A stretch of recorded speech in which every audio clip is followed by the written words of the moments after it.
DCP Shri SOG Rahul Tripathi સાહેબની સૂચનાથી અમારા એસઓજીના PI Shri VS Joshi અને તેમની ટીમને એક માહિતી મળેલ કે નિકોલ ધરણીધર એસ્ટેટમાં બે શખ્સો હાઇબ્રિડ ગાંજાનું વેચાણ કરી રહેલ છે। જે માહિતી આધારે અમારી એસઓજીની ટીમ અને પીઆઈ શ્રી જોશી સાહેબ સ્થળ ઉપર જઈ અને વોચ કરતા બંને શખ્સો મળી આવેલ, જેને અંગઝડતી કરતા પ્રતિક પ્રફુલભાઈ પટેલ પાસેથી કુલ 500 ગ્રામ હાઇબ્રિડ ગાંજો જેની આશરે 50 લાખ રૂપિયા કિંમત ગણી શકાય જે મળી આવેલ।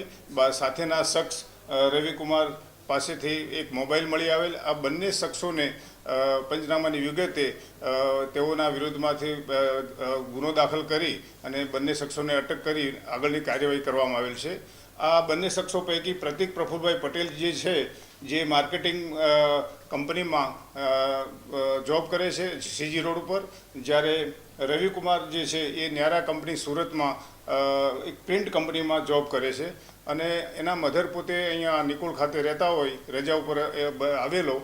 આ બંને શખ્સો પૈકી જે રવિ પટેલ છે એ મતલબ ડ્રગ્સ લેવાની આદતવાળો છે।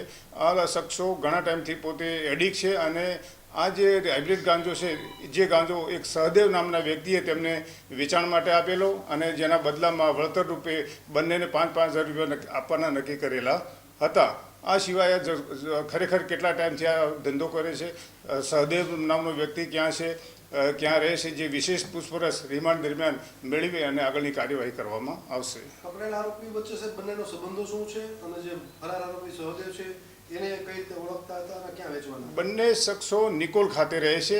ત્યાં એક પાન પાર્લર જે એક નામ આપેલું છે, એ પાન પાર્લર ઉપર આ લોકો સિગરેટ પીવા માટે જતા હતા। ત્યાં એમની બંનેની દોસ્તી થયેલી બંને આરોપીઓની અરસપરસ। જે સહદેવ છે એ વ્યક્તિને એમની પૂછપરછ દરમિયાન જાણવા મળેલ કે રણુજા ખાતે કોઈ સેવા કેમ્પમાં લોકો બધા ભેગા થયેલા અને એમનો એ રીતે એમને પરિચય થયેલો હતો।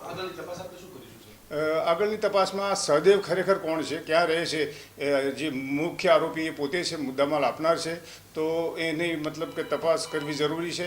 આ શખ્સો ખરેખર કેટલા ટાઈમથી કરે છે એ પણ પૂછપરછ કરવી જરૂરી છે। આ બધા મુદ્દાઓને માટે રિમાન્ડના મેળવી અને આગળની કાર્યવાહી કરવામાં આવશે।